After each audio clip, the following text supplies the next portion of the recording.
What's up guys, Alex here from brightdog.com, and today we are talking about something very, very dangerous, and that is anthropomorphism. Now, if you don't know what that is, don't worry, I'm actually on my computer and I'm going to show you some examples today, and we're going to talk about what it is and why it's so dangerous, especially when we talk about owning dogs and applying it to dogs.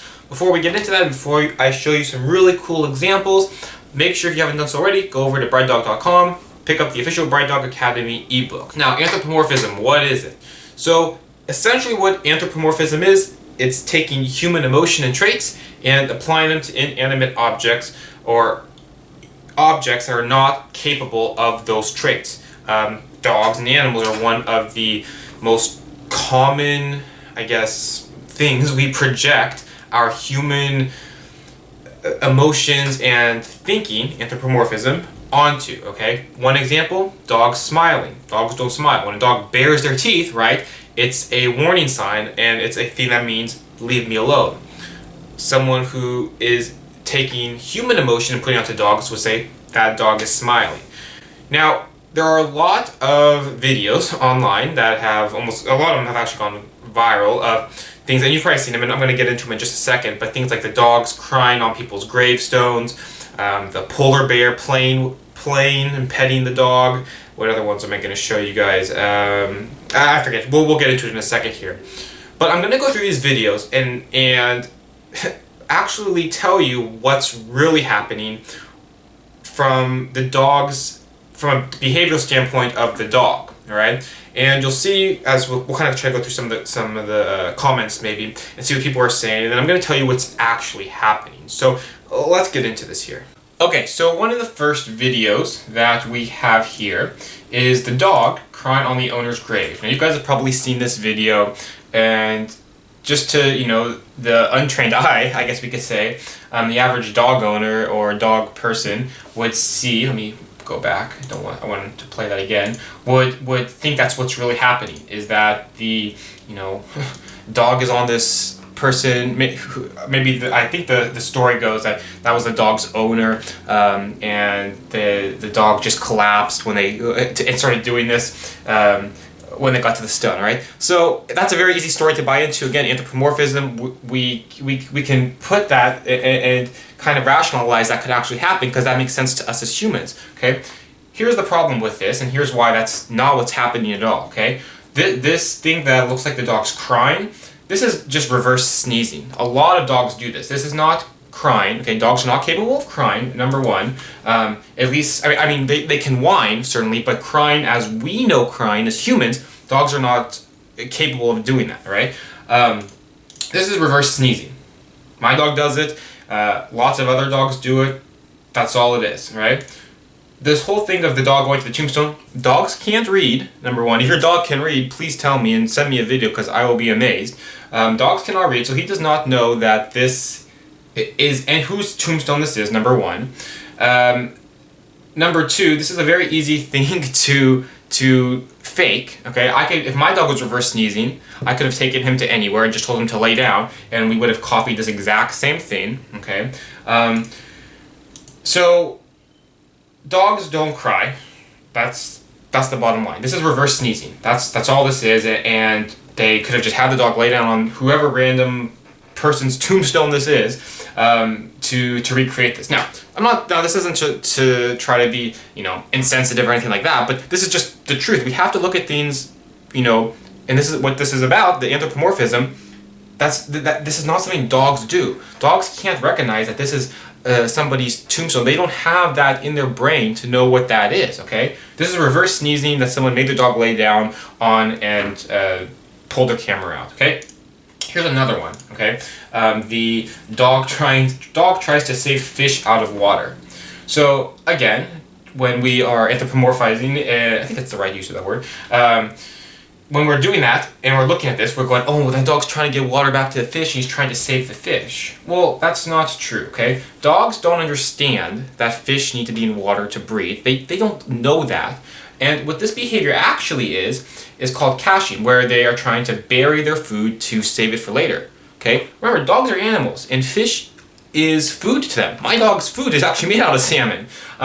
So this is not a video, I mean, this is what they say it is, but this is not a dog trying to save fish from dying, from drowning, or I guess not from drowning, fish don't drown, not trying to save a fish out of water. This is the dog trying to, thinking that the fish is food, and he's trying to bury it and save it for later, okay? So, again, to us humans, we see this and we go, oh, that dog's so, so great and it's so sad, he's trying to save the fish. No, that's food to the dog, okay? The dog wants to save that for later. It's like my dog. I'll give him a bone and he'll chew on it and then he'll go bury it in the backyard. Burying food is a very normal, natural dog behavior, okay? So again, to this dog, this is food. He's trying to save for later. Let's go to the next one, okay? Now here's a pretty crazy one. Dog cries real tears when puppies are rescued. So the story behind this one goes that the dog was abused and the puppies were abused and they got rescued, and the mom dog here is so happy that she's crying tears, okay? So that, again, similar to the first video with the dog crying on the gravestone, right? Dogs do not cry tears like humans. Again, we're projecting a human trait and emotion onto our dogs. I know that's a great story to try to believe, but this is actually a medical condition, okay? When tears are coming out the dog's eyes, it's because usually the tear duct is blocked and there's an infection. So at first this looks like a cute little thing. Oh, we rescued the dog and the puppies are so great and the mom's crying, she's so happy. But the reality is these are just a bunch of puppies and the dog is the mom dog has tears because she has an infection in her eyes. Okay? Again, it's easy to not believe that or not to think that rather at first and just kind of again put our human emotions into the story. But that's not the reality. The reality is that the mom dog has an infection in her eyes and we need to get it checked out by the vet. Okay? And then we get to the polar bear. This was another recent video, okay, of polar bear petting dog. And this went viral and everybody was going, oh, that's so cute, see how the bears can get along with dogs and everything, blah, blah, blah, blah. And then I think it was like 2 days or later, the dog ended up dead because the polar bear killed it and ate it. All right? Here is an example of, again, we are saying that the bear is petting the dog and showing kindness to the dog. And the reality is this bear is just playing with its food. The bear had full intention to eat this dog, okay? So, I know that a lot of these videos are, it's very easy to watch them and think, that there's more, what people are describing is actually what's happening. But the truth is that it's not. And this is a very dangerous thing. When we take our human traits and emotions and project them onto dogs, especially when it comes to things like training, okay? Like respect, for example. Let me switch the camera over real quick. Okay, so when we talk about, projecting things, and one of the big things I hear a lot is respect. That if your dog doesn't listen, it's because he doesn't respect you, right? Such bullshit. Dogs are not capable of respect. They're not capable. Dogs either listen or don't listen for two reasons. They're either going to listen because of a motivator, which is positive, okay? When a dog does something, they get something in return that they really enjoy, so they're going to be likely to repeat that behavior. That's the first reason why dogs either listen or don't listen. The second reason is their fear of punishment. The dog's going to listen because historically in the past, when they don't listen, something bad happens. And that's essentially it, all right? Dogs either listen because something good's going to happen or because something bad is going to happen, and those are their two motivators.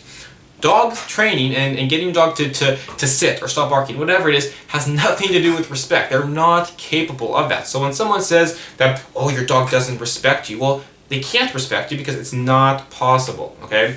So keep this in mind as you go forward with your dog, and even when you just see other videos, because these aren't going to be the last videos that pop up like this. Take a second and actually stop and look at the video and think about it through the dog's eyes. And is there a rational explanation for what's actually happening? Or are we just projecting what we think as humans we would be feeling and putting it onto our dogs, okay?